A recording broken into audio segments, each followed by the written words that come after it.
as strong winds pummeled a PG&E power line scaling the Sierra Nevada, 90 miles north of Sacramento.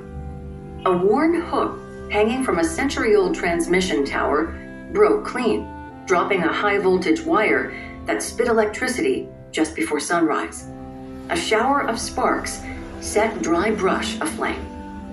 PG&E recorded an outage on the line at 6:15 a.m. 5 minutes later, one of the company's employees noticed a fire under the tower as he drove east on State Route 70, a remote 2-lane road running through a steep river canyon that funnels mountain winds down to the valley below.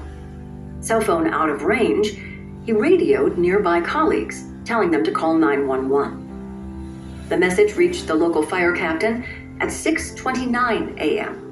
He had risen early that morning, roused from sleep by the sound of pine needles pelting the roof of Fire Station 36. The 2-engine outpost, tucked along State Route 70 at the mouth of the canyon, was clocking wind speeds as fast as 52 miles per hour. The call came as the captain was making breakfast for his small crew. It was already too late. Within 15 minutes, both engines arrived across the river from the makings of a firestorm. There was no way to get ahead of it.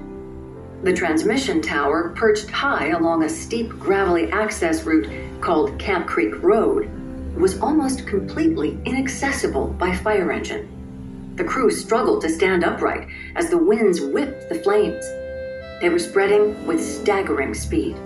The captain radioed dispatchers for backup.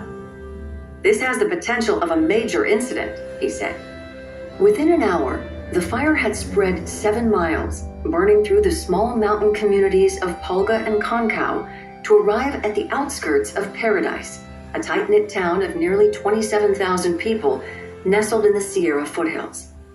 Residents awoke to emergency evacuation orders as softball-sized embers collided with dead trees. The fire was entirely out of control. At its fastest, it engulfed 80 football fields a minute by some estimates. The tortured evacuation process began as thick black smoke took on a hellish orange hue. Escape routes became choke points, lines of cars inching along melting asphalt.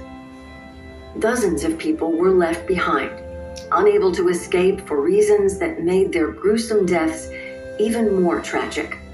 Many were in their 70s and 80s. One man had only just gotten his wheelchair out the front door. Another abandoned his wheelchair and tried to drag himself along the ground. A couple in